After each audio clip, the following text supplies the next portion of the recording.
High, কেমন আছো সবাই? আমি আবারও চলে আসছি একটা নতুন ভ্লগ নিয়ে। রোজার ভ্লগগুলো তোমরা অনেক বেশি পছন্দ করছো, সো আমিও উৎসাহ পাচ্ছি আরো বেশি বেশি ভ্লগ দিতে।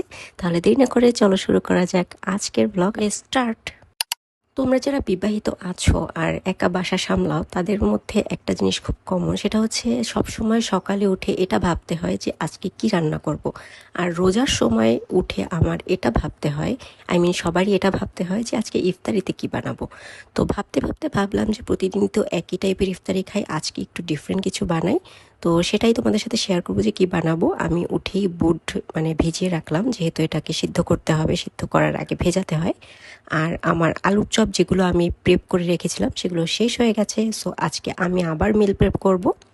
এরই মধ্যে আমি গোসল করে নামাজটা পড়ে নিলাম। আজকে ইফতারিতে আমি হালিম রাখার চেষ্টা করেছি, হালিমের সাথে পরোটাও থাকবে। ফ্রোজেন পরোটা আমার বাসায় আছে, সো খুব সহজেই আমি এটা করে ফেলতে পারবো।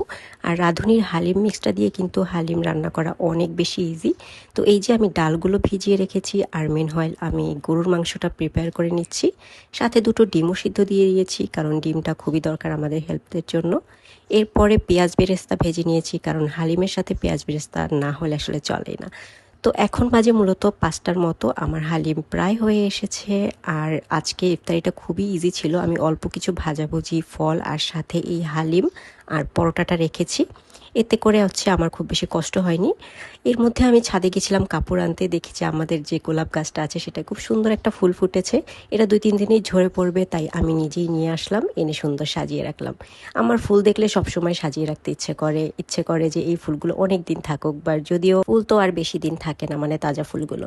তো এর মধ্যে হালিমটা আমার হয়ে গেছে, আমি একটুখানি আলুর চপ ভেজে নিলাম। আর আলুর চপটা মূলত আমার এভাবে ব্রেড ক্রাম দিয়ে ভাজলে আমার খুব ভালো লাগে খেতে। আর আমি পেঁয়াজও ভেজে নিয়েছি কয়েকটা, কারণ ভাজাভুজি ছাড়া একটু একটু না হলে আসলে চলে না আর কি, যেহেতু বুটমুড়ি দিয়ে খেতে হয়। তো আমি আলুর চপ আর পেঁয়াজুটাই রাখলাম।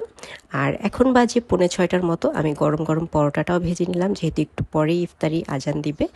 আর মূলত এটা হচ্ছে আমার হালিম, দেখতে খুবই ডেলিসিয়াস লাগছিল। উপর থেকে আমি একটু পেঁয়াজ বেরেস্তা দিয়ে দিলাম, আর খেতেও এটা মাশাল্লাহ অনেক মজা হয়েছিল। যারা বরিশালে আছো তোমরা জানো যে নাজেমের হালিম কতটা জনপ্রিয় ছিল একটা সময়, এখনো আছে। তো ছোটবেলায় আমার মনে আছে যে মাটির হাঁড়িতে করে মূলত হালিম বিক্রি করতো, আর সেই মাটির হাঁড়িগুলো দেখতে খুবই কিউট হতো। আমার আম্মু আবার সেগুলোতে গাছ লাগাতো। বাট এখন দেখা যায় যে প্লাস্টিকের পটে বিক্রি করা হয়, তো সেই জিনিসগুলো আসলে খুব মিস করি। তো এই তো মোটামুটি আমাদের ইফতার প্লেটার রেডি, কিছু ভাজাভুজি, অল্প কিছু ফল আর পরোটা এবং হালিম, এটা দিয়েই আজকে ইফতার করব। সো ইফতারের পরে নামাজ টামাজ পড়ে আমি রিল্যাক্সে এটা খাচ্ছিলাম। এটা খেতে খুবই খুবই মজা লাগছিল আমার কাছে। আর আমি সবসময় পেঁয়াজু বা ভাজাভুজি কিছু থাকলে সেটা দিয়েও হালিম খাই, এটাও কিন্তু খুব ভালো লাগে। তোমরা যারা খাও না, টেস্ট করে দেখতে পারো। সো এটাই ছিল আজকের ছোটখাটো ব্লগ। দেখা হবে নতুন কোনো ব্লগে, ততদিন পর্যন্ত বাই।